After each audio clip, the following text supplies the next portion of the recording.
So yeah, I like to start with kind of a broad overview of the system in general. As you are likely already aware, there's a hardware piece and there is a software piece, and the combination of the two makes the system comprehensively. So typically, you're going to have your antennas around in your facility. Those antennas look like this. So this is an antenna assembly piece here. It can be pasted on the walls, could also be put from the ceiling. As you can see, pretty lightweight piece of hardware here. Traditionally, this is going to be installed by the facilities and maintenance team of the facility itself, right? So this piece here can be just mounted directly to conduit racks, directly to columns, somewhere up in a facility, right? And we have a piece here that makes it so you can have Ethernet in and Ethernet out. And I'll go into that in a little more detail later, but this is your antenna piece, right? Those are around the facility. And those, when you are scaled out, are going to look something more like this.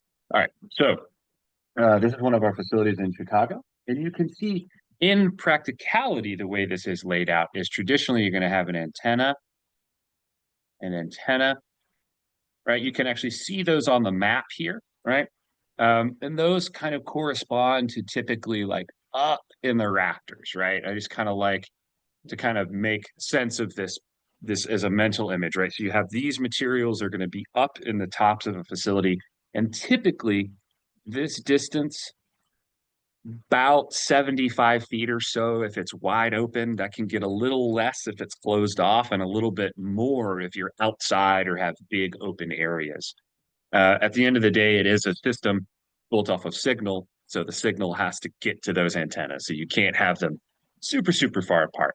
And what you notice is that a lot of times you're going to have your materials, right, down under some sort of blockage. And I love this picture because this is very typical in our workplace and manufacturing is they have things stacked. They have large machinery. They have these vertical metal shelving units that are blocking things off.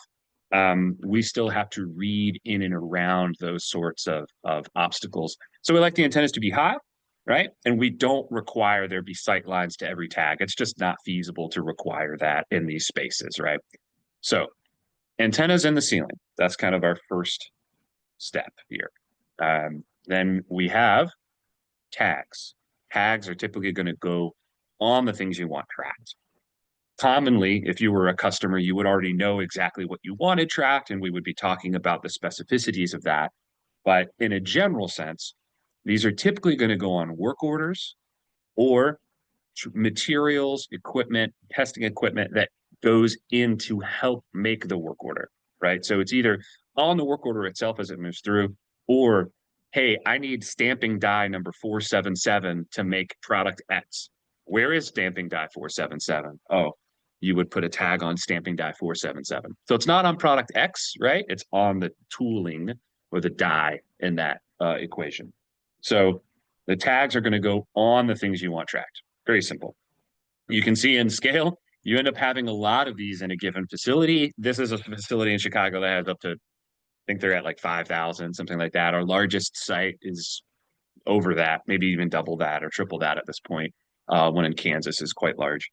And those tags look like this, if you can see my screen here, right? And so we make different colors because people like to have different types of materials colored by different things at their site. You know, it also helps it if it stands out. People either want it to stand out or blend in. It's usually the binary situation. So each tag, unique identifier, and each tag has a barcode that will come in handy later when we get to the software side. But just know for now, tag, unique ID, barcode, right? And so those are what's going to go in and around given facility. All right. So what that all looks like once you're actually set up is you have antennas around your facility, and this is our office here. I happen to be seated in this chair, right? Well, I'm standing. It's a standing desk, but you get the point.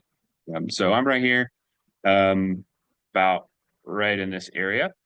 And this is where I am in the office, and I already have antennas up here. You can't see them, but they're just kind of up on the brick walls around me in this office area. Um, so if we go back to our handy dandy diagram, we can see I have our antennas. We can see we've connected in, right? And now I am this part. I am creating a server. That server now is living on my computer. So I'm going to be running this whole system just off of my laptop here. So I'm kind of a little self-contained WISER mesh. So I'm running, all the data is here. It's an on-premise system here. We can host it on cloud, or you can host it on-premise. It's your choice either way. High security applications typically prefer on-premise, and the small to medium-sized sites that have kind of outsourced IT prefer cloud, either way. So this is just an application that's sitting on the computer, right?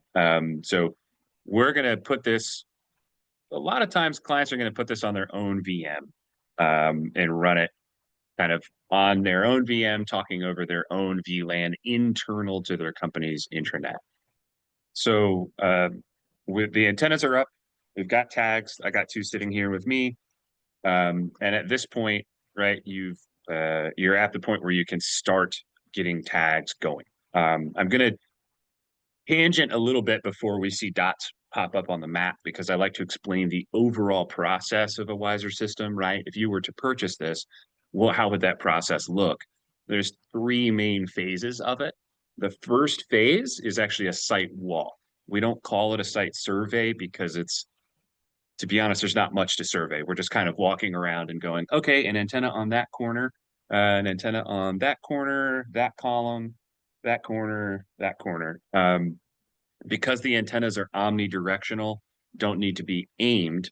You can be, they're very forgiving in the way that they're installed. So a site survey will generally produce a map that looks arguably a lot like this. We're going to be putting icons on your floor plan, right? That's step one, right? And then we give this material both physically and electronically, the map, to the facility itself. The facility's maintenance team traditionally is going to install this on their own. Sometimes they'll bring in a third-party contractor. That's their kind of modus operandi. They'll bring in a third-party cabler, whoever put in their access points.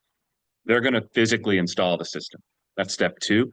And then step three is what you're seeing right now on my screen. The system's already installed, the antennas are up, and we're going to calibrate this system.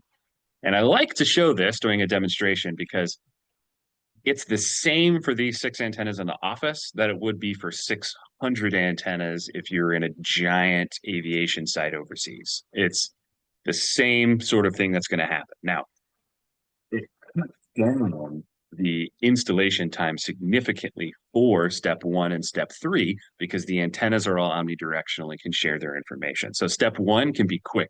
Antenna there, antenna there, antenna there. If the installer accidentally, for instance, takes antenna 3 and put it over here as opposed to where we said it should go, our system is going to do the rest of the work for us.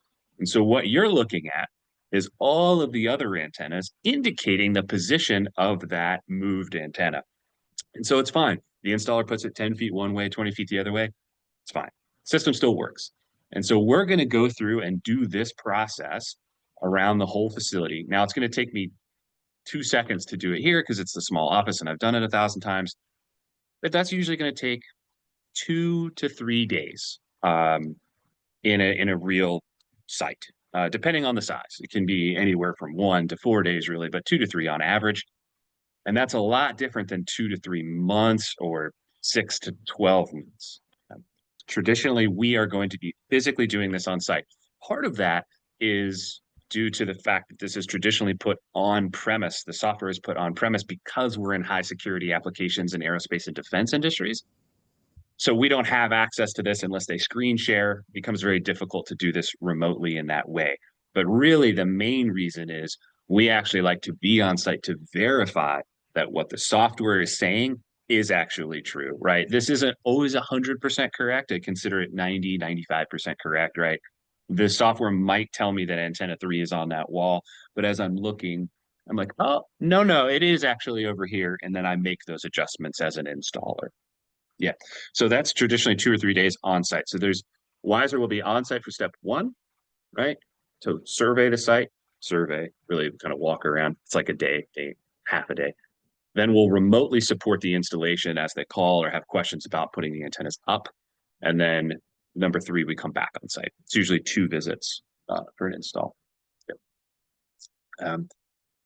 So that calibration process gets everything kind of set up to track at this point. It's a it's a process that we don't mind training people on, right? Like if your IT staff of your facility is willing and wants to and really enjoys this sort of thing, then it is something that we can pass on. It makes less support hours for us in the future. Um, it doesn't have to be something that they take and train, right? If they need to move something, or a lot of times it's they need to swap floor plans. They've moved their machinery, and so they want to put in a new floor plan. They're going to have to at least know how to run this server a little bit to put that in, right? Load floor plan, scale floor plan. You can see those options here. So we do like to have them at least trained somewhat, but it's not required for the system at that point. So here I am. I have 4 BBE and CC49, as you can see, my desk here. So these are me. And so these are going to the chirp rates of the tag, like how often they beacon, right? How often they're going to update their position is really dependent on the site and the client, whatever they prefer, right? So if you guys had a use case where things are moving fast, your throughput is quick, you're turning and burning a lot of work orders, you might like a higher ping rate. For some aviation facilities, things sit at a station for a while. They're okay having it be more on the order of minutes, is fine, right? It just depends on how you want to set that up. So, got a backpack sitting over on the ping pong table, a bunch on Dustin's desk. I got 2 here on mine. So this is the server. This server has now been set. Now the server becomes a service, and it's just going to go and generate points. And at this point, we are at the great schism of the data is being generated. How do you want to utilize it? We have a desktop and a smartphone application that will allow you to visualize with some nice, simple features out of the box to get usability.